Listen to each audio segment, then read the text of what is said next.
Hello friends, आप सबका मेरे YouTube चैनल में स्वागत है। आज मैं एक प्रेम कहानी सुनाने चल रही हूँ। दोस्तों, यह एक प्यार भरी मेरी जीवन की एक सच्ची दास्तां है जिसने मुझे एक ऐसा शख्स दिया है जिसके लिए मैं कुछ भी करने को तैयार था, जो मेरे दिल की गहराइयों तक गई, जिसके लिए मैं किसी और के तरफ भी नहीं देखा था। सुबह का अखबार पढ़ते हुए अचानक मेरी निगाह अपनी नई पड़ोसन से जा टकराई। मैंने सुना तो था कि मेरे बगल वाले फ्लैट में कोई महिला अधिकारी शिफ्ट होने वाली है, पर यह हमारा पहला आमना सामना था। हेलो हाय से शुरू हुआ, परिचय कब हो गया पता ही नहीं चला। मेरे पड़ोसन मैडम जिले में एक उच्च पद पर पदस्थ थी और उनके पति किसी अन्य जिले में तैनात थे। उनके पति का आना जाना कभी कभार ही हो पाता था। पड़ोसी होने के कारण वह मुझसे काफ़ी घुल मिल गई। एक दिन उन्होंने टोक ही दिया कि तुम मुझसे हमेशा मैडम कहकर बात मत किया करो। मैंने कहा, मैडम मैं अभी एक विद्यार्थी हूँ और आप इस ज़िले में तैनात एक वरिष्ठ अधिकारी हैं। आखिर हमारा क्या रिश्ता हो सकता है। वह कुछ देर तक शांत रही और फिर अपनी चुप्पी तोड़ते हुए बोली कि अगर तुम बुरा न मानो तो मुझे भाभी कहकर बुला सकते हो। मैंने कहा, आपकी बात सही है मैडम, पर मात्र भाभी कह देने पर से तो रिश्ता नहीं जुड़ जाएगा। वैसे भी यह बड़ा नाजुक व प्यार भरा रिश्ता है। इस रिश्ते को निभा पाएंगे आप? उन्होंने अपनी और मेरी आँखों में आँखें डालकर बोली, यह ज़रूरी तो नहीं है कि हर रिश्ता उनसे ही बनता हो। रिश्तों की परिभाषा अपमान, स्नेह और प्रेम में छुपी हुई है, और अगर हम एक दूसरे को समझ सके तो यह रिश्ता हम भी आसानी से निभा सकते हैं।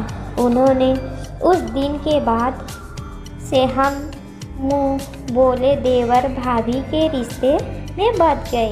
एक दिन सुबह उन्होंने मेरे दरवाजे पर दस्तक ली। गुड मॉर्निंग जनाब। विद्यार्थी जीवन में घोड़े बेच कर सोना अच्छी बात नहीं है। कुछ विद्यार्थियों की तरह अपने करियर पर ध्यान दीजिए और पढ़ाई कीजिए, पढ़ाई लिखाई में जुट जाइए। इससे पहले कि मैं कुछ कहता, एक अपरिचित पर मधुर सी आवाज़ में मेरे कानों में टकराई। नमस्ते अंकल, मेरा नाम प्रिया है और मैं कक्षा 11 में पढ़ती हूँ। मैं अपनी भाभी की इकलौती प्यारी बिटिया रानी हूँ और अब यहीं पर रहकर आगे की पढ़ाई करूँगी। अच्छा भाभी, तो आपने इन्होंने हमारे बारे में पहले से ही बता रखा है। चलिए अच्छी बात है, अब हम परिचय देने की ज़रूरत नहीं पड़ेगी थोड़ी। तो ठीक है, हाथ मिलाए और आज से हम दोस्त हुए। अच्छा अंकल, अब आप बताइए कि कैडबरी चॉकलेट पसंद है आपको? हाँ, क्यों नहीं। तो फिर शाम को आप कैडबरी चॉकलेट लेकर आइएगा। चल हट बदमाश कहीं की। अभी अंकल के कायदे से परिचय भी नहीं हुआ, तेरे फरमाइश शुरू हो गई। भाभी ने कहा, आप इसकी बातों में मत आइएगा, क्योंकि खाने पीने को लेकर दोस्ती करने में यह काफ़ी तेज है। अरे तुम दोनों के चक्कर में मेरी चाय ठंडी हो गई। अच्छा तुम जल्दी से फ्रेश होकर आ जाओ तो एक कप चाय गर्मा गर्म हो जाए।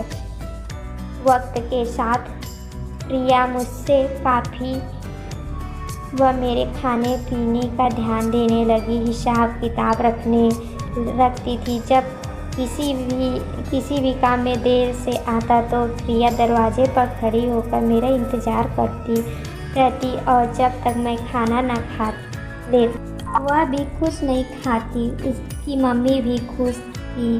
प्रिया को बोर नहीं होना पड़ता, पर प्रिया के दिल में क्या चल रहा था उसने से और उनकी मम्मी बिल्कुल अनजान थे।